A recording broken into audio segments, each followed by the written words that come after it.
The Las Vegas massacre reigniting the debate over gun control in our country, with Democrats now taking on the NRA and the GOP. I can't believe that one whole political party in the greatest country on earth is totally sold to the gun lobby.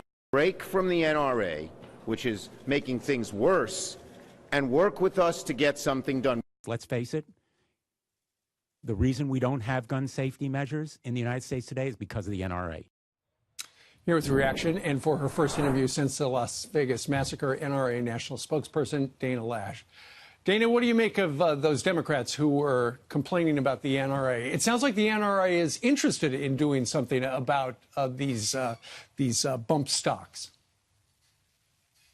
Well, it's good to be with you all this morning. And I do find it a little interesting that Democrats would characterize it as being one particular party when there are many Democrats that are members of the NRA, and many Democrats, of course, who try to do their best and get that support during campaign cycles as well. Look, I mean, what happened is awful. Evil is real.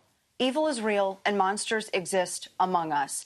And the thing is, whatever Dianne Feinstein introduces, whatever ends up happening in Congress, I think we just want the ATF to do their jobs and be consistent on certain matters. I don't think that we want to get dragged into this dog and pony show, because Dianne Feinstein, of course, would ban every single element of a semi-automatic until the entire semi-automatic is banned entirely. The bottom line, though, is that the NRA exists for its members. The NRA works with millions of law-abiding, innocent Americans all across this country.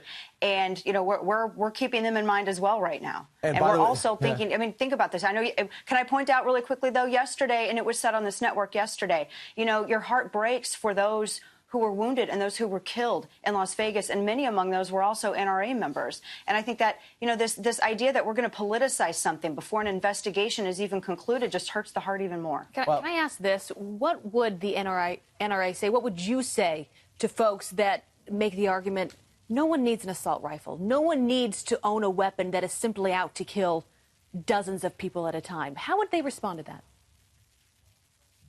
Well, I would say I think that they need to probably redefine what an assault weapon is. I mean, we've had certain laws on the books that have regulated, I think, what they define as full auto and machine guns since 1986. I mean, they're virtually banned at this point. And we can have a discussion about that all day long. But really, this is a broader discussion as well on the factors that contribute to this.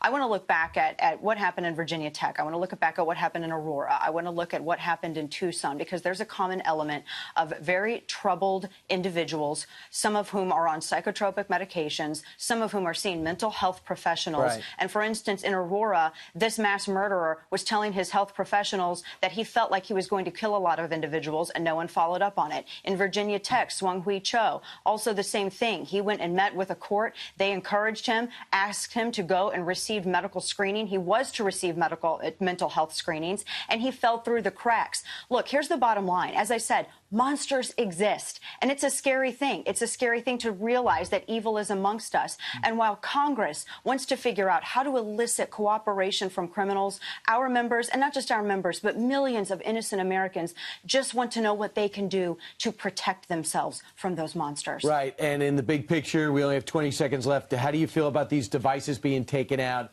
Nancy Pelosi slipped and said, yeah, I hope it's a slippery slope, and we continue down that road.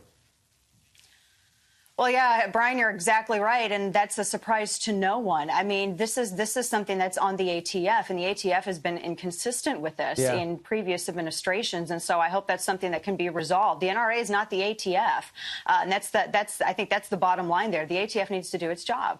All right, Dana Loesch joined us today from Dallas. Dana, thank you very much. Dana, good to see you this morning.